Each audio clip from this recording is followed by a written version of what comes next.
Oke pemirsa dimanapun Anda berada, kita berjumpa lagi dalam Dialog Development. Tema yang dipilih kali ini adalah masalah perburuhan dan perdagangan. Kenapa kami pilih ini? Karena sebagaimana kita ketahui perdagangan memiliki peran yang makin penting dalam kehidupan kita sehari-hari.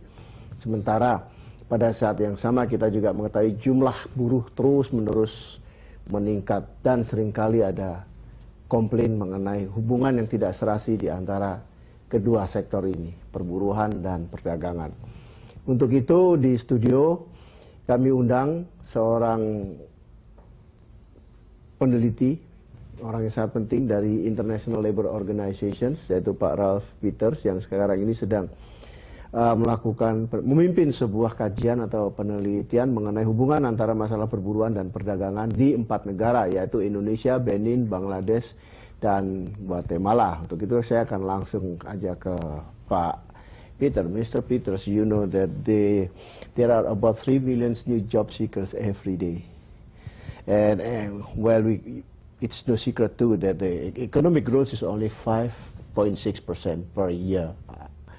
So it is far from adequate to accommodate this newcomer. So do you think that there is a solutions to help the workers out of these unfortunate situations?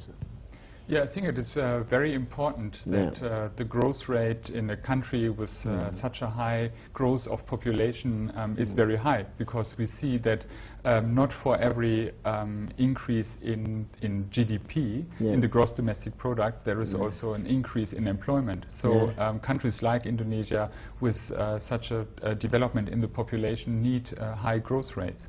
And I think that's why economic development is very important to provide decent work for the population. But there is also a theory, I think by an economist and Nobel Award winner, Paul Krugman. He once says that the growth in a country like Indonesia is mostly based by the increasing number of populations. So, meaning that in a labor situation is that the trade has nothing to do with the improvement of living standard of the laborers.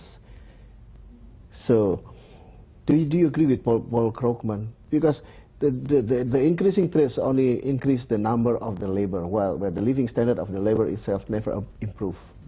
Well, I think that trade can increase the living standard of the population, because what we expect from trade and trade liberalization is that we have in the longer term efficiency gains.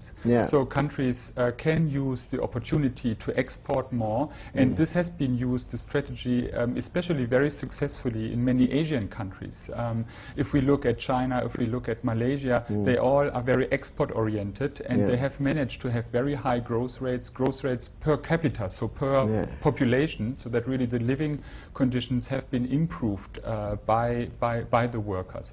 And I think this is one opportunity that Indonesia can use, and especially it is an opportunity for Indonesia, because Indonesia is so close in a region in East and Southeast Asia, which is so economically active. So I think that this is an opportunity. But trade is not a guarantee for growth and for an improvement of living standards. So each country has to do its homework. So it has to improve the infrastructure so that it can compete with other countries. It has to improve the social protection, because what we see with trade especially is that countries are more exposed to external shocks, what we have seen during the most recent economic crisis, when it all started with a decrease in demand in the United States, and this was quickly transmitted to all countries, especially also countries in this region.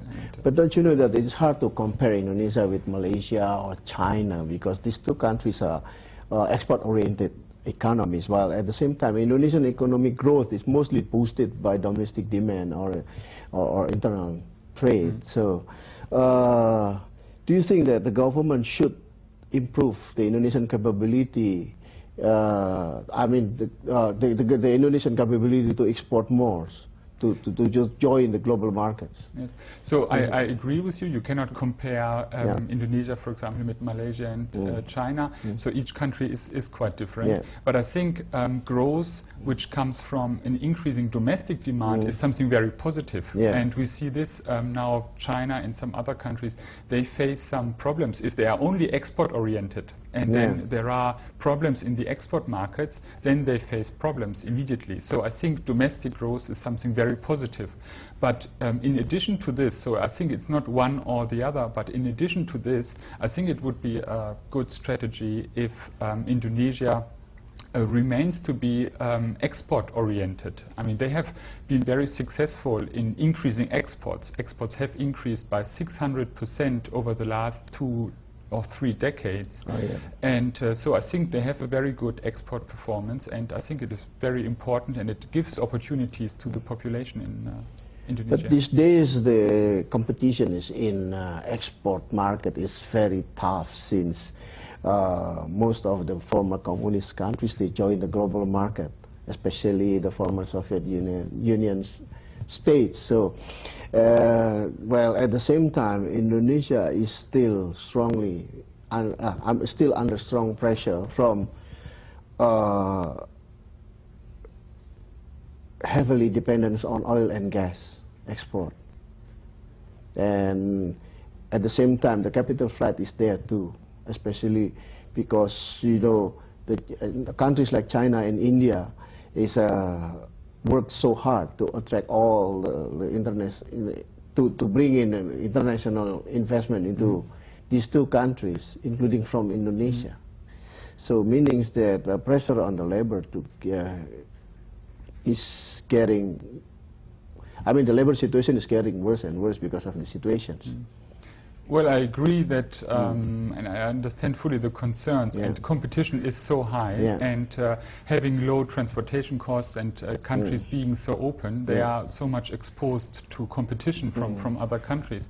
So, and I think that countries should try to not compete with cheap labor, but they should try to increase the productivity of their workers, and then they can also afford to pay higher wages.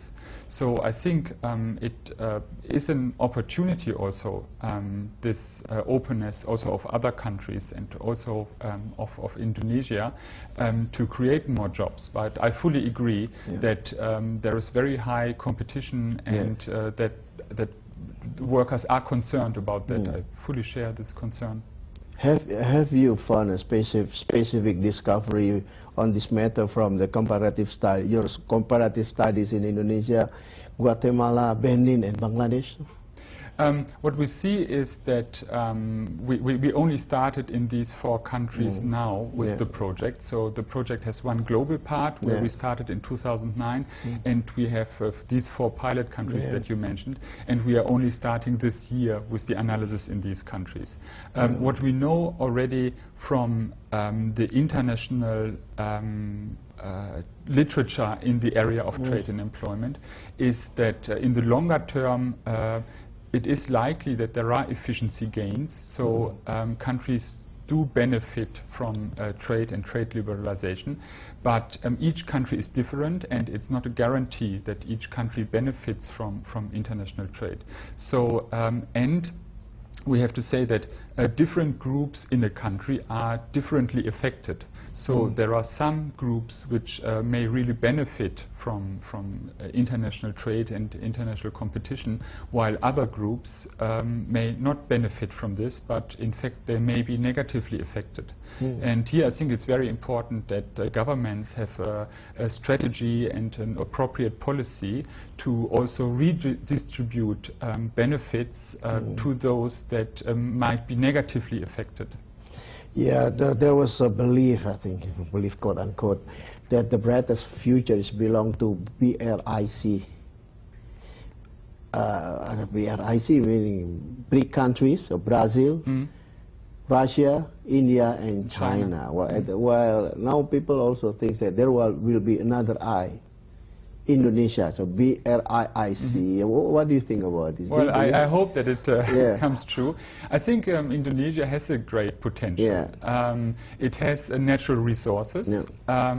It can try to increase, to process also these natural resources, because this is then labor intensive. Only exporting raw materials is not labor intensive, so jobs can be created by adding more value to those resources.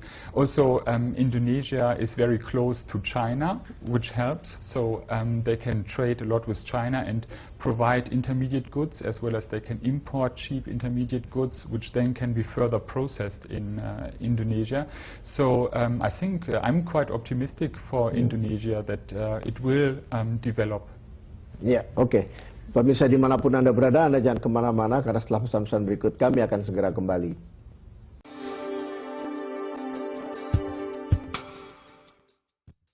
Oke, pemirsa dimanapun Anda berada, kita kembali di dalam program Dialog Development dengan tema dan narasumber yang sama. Saya akan langsung ke Pak Peter. Pak Peter, which one do you think is better? Listen more to the environmentalist or to the industrialist? Because they have a very different interest. I think this is a very difficult question, and I don't know whether I can make a choice. I can say that I find both very important. The environment is, of course, very important because it's quite concerning, the issue of global warming and issues like this. But also, of course, for countries having a high poverty rate like in Indonesia, it is very important to get people out of poverty. So it is very important to create jobs, to create decent jobs. So I don't know whether I can make a choice. One or the other is more important. I mean, it's all about the future of our children, children in Indonesia, and they would like to have